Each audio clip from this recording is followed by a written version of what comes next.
Blog, Caffeinated Thoughts, but today Shane Vander Hart's going to talk to us about preserving innocence. Shane? Thank you, Simon. Well, thank you so much for coming out. I am glad it wasn't yesterday, as hot as it was. I want to ask you a question. Whose values would you rather have taught to your children? Yours? Or Arnie Duncan's in the Federal Department of Education's? Who do you think better knows how to educate your children? You, as a parent? Or Jason Glass in the Iowa Department of Education? Think about that for a second, because Abraham Lincoln once said, he said, the philosophy of the classroom today will be the philosophy of government tomorrow. We focused a lot with Tea Party rallies on the takeover of our healthcare system, 1/6 of the economy, Obamacare. But one thing we can say about Obamacare is that we had a public debate. How many of you attended a forum with Congressman Boswell or another member of Congress throughout the state? Anybody? Nobody? Yep. Well, we had the opportunity to. We had the opportunity to have public debate, even if they didn't necessarily listen to us. There was a congressional vote, and President Obama signed it into law. But there's a different federal takeover that's happening under the radar, and it's a continuation of an unconstitutional federal creep, and that's into the education system. We have what we call National Common Core standards that are being put together. They are put together by committees from the National Governors Association and Council of Chief State School Officers getting together, developing these standards, and Arnie Duncan and the Federal Department of Education embraced them. And when the stimulus package was passed, part of that stimulus package included $4.35 billion given to Arnie Duncan to do as he pleased, no strings attached. Well, what they decided to do is come up with a competitive grant. And in order to qualify for that competitive grant, called Race to the Top, maybe some of you have heard of it, I like calling it Race to the Trough,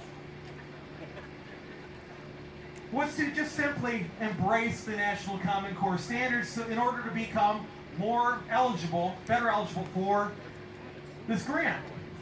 There was no public debate, there was no congressional vote, and most states bypassed their state legislatures in passing it. In Iowa, the year before, we did have a debate on the Iowa core curriculum.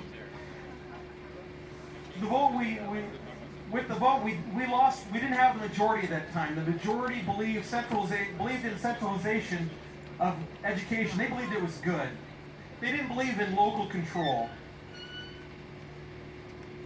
They don't believe that we need to have more influence from parents instead of educators from Des Moines or DC.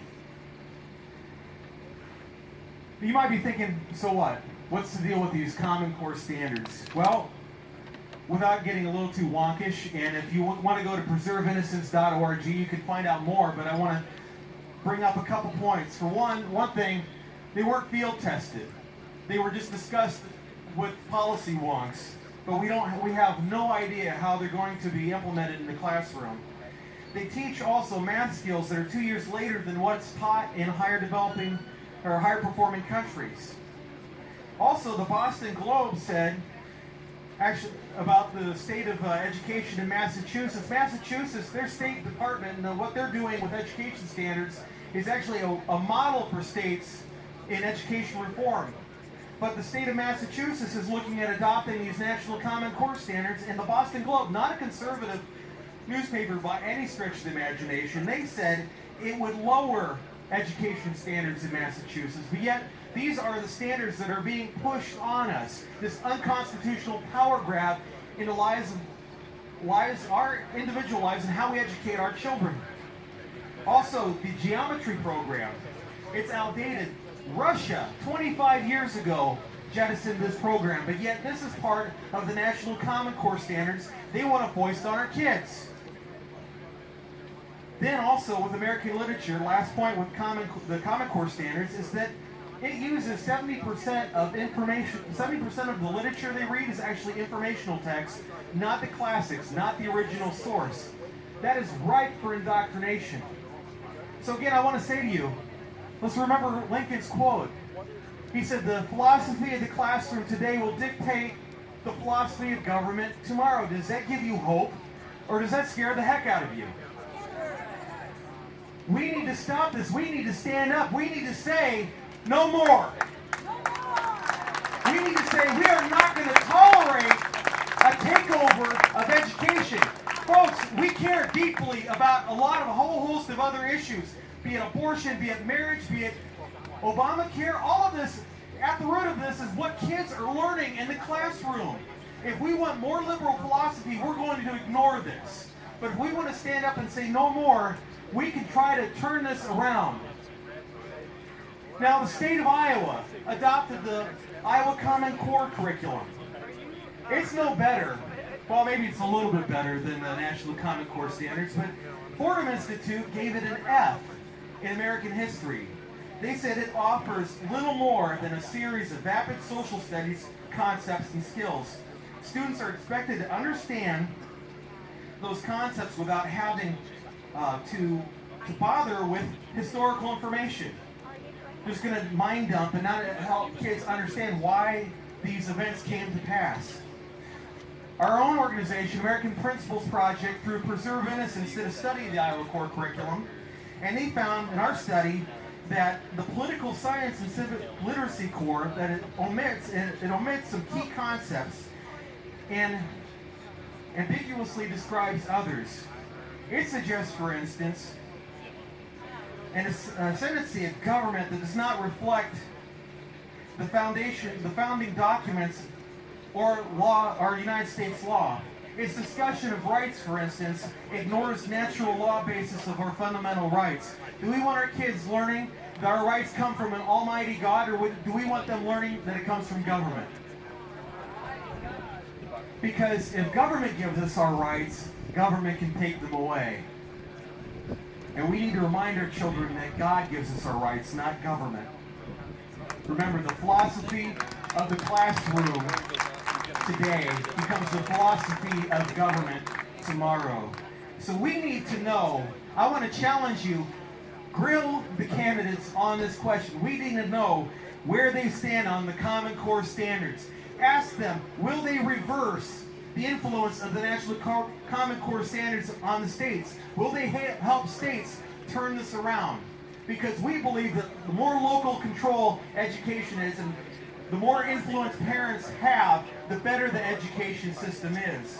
It's not enough to get candidates to pledge to eliminate the Department of Education, though we would like to see that as well. They need to reverse this. They need to eliminate the Common Core standards.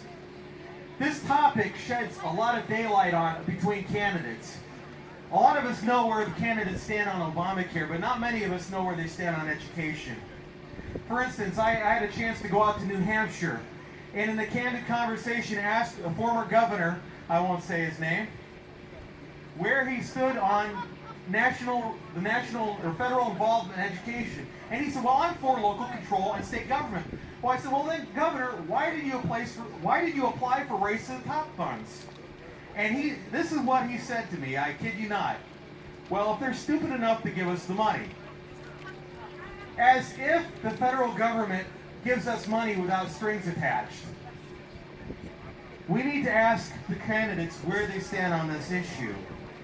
He also mentioned, well, there weren't any other governors that went up against this. Well, actually, there are two.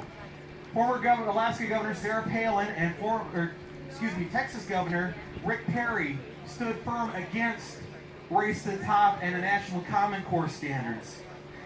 Governor Perry said it would be foolish and irresponsible to place our children's future in the hands of unelected bureaucrats and special interest groups thousands of miles away in Washington, eliminating parents' participation in their children's education. I wholeheartedly agree with Governor Perry in that statement. He said it smacks of a federal takeover education. He's right. We need to stand stand up against it. We need to ask the candidates, where do you stand on National Common Core standards, and what are you going to do about them? Also, to kind of paraphrase Governor Perry, I think it would also be foolish and irresponsible to place our children's future in the hands of unelected bureaucrats and special interest groups in Des Moines. We need to tell Governor Branstad and the state legislators and state house candidates, we want local control back. We want parents to have the ultimate say, not bureaucrats, and what our kids learn.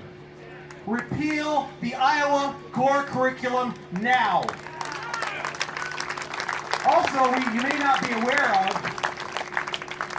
but the State Board of Education this year are trying to align their standards with the National Common Core standards. I don't know about you, but I haven't heard of a legislature vote. Have you? What gives them the authority to do this?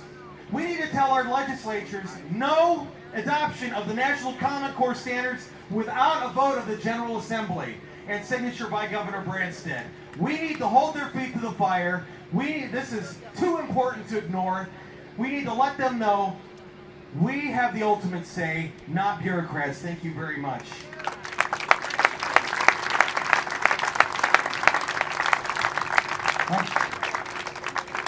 Thank you, Shane. Appreciate that.